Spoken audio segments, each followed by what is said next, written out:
internet has brought a transformation in many aspects of life. It is one of the biggest contributors in making the world into a global village. Use of internet has grown tremendously since it was introduced. Nowadays, one can access the internet easily. Most people have computers in their homes, but even the ones who don't, they can always go to cyber cafes where this service is provided.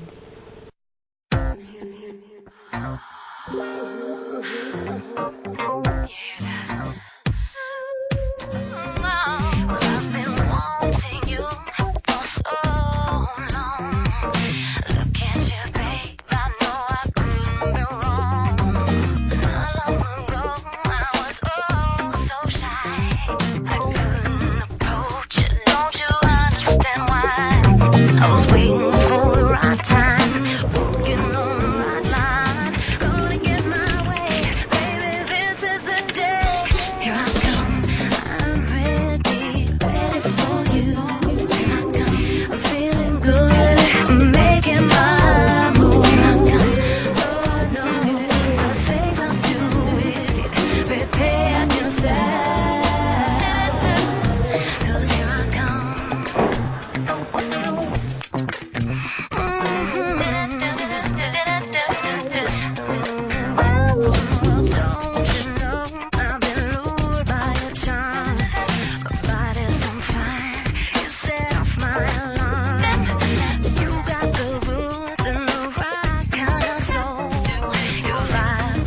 Wanna simply let it all go.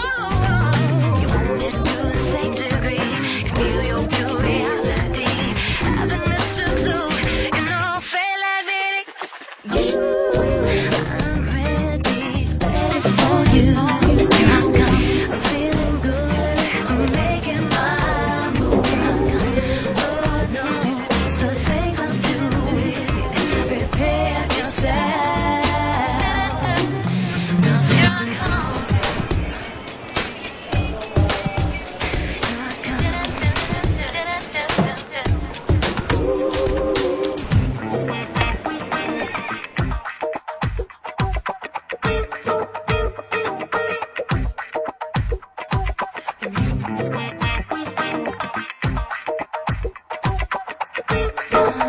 Particularly sa mga estudyante, para alamin natin kung ano masasabi nila tungkol sa internet.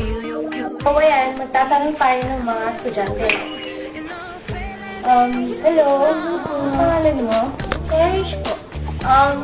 Aware ka ba sa internet? Oo naman po. Ano yung gusto mo sa internet? Siguro po yung mabilis na access sa mga bagay-bagay. Ano yung favorite mong feature sa internet? Yahoo, Google, YouTube. Kasi mahilig ako manood ng news. Minsan hindi ako nakakanood ng news. So, isang click ko lang sa YouTube. Type ko lang kung anong gusto kong panoorin na news. So, papanood ko na. Di nalalaman ko na kung ano yung mga latest issues na nangyayari sa bansa. Tapos, minsan, mahilig din ako magbasa ng libro. Yung mga hindi ko afford, bilhin na libro. Meron na yung e-book, doon nababasa ko na po. So, ayan, maraming salamat. Sige po. Anong lagi mong binubuksan sa internet? Facebook, Tsaka, YouTube.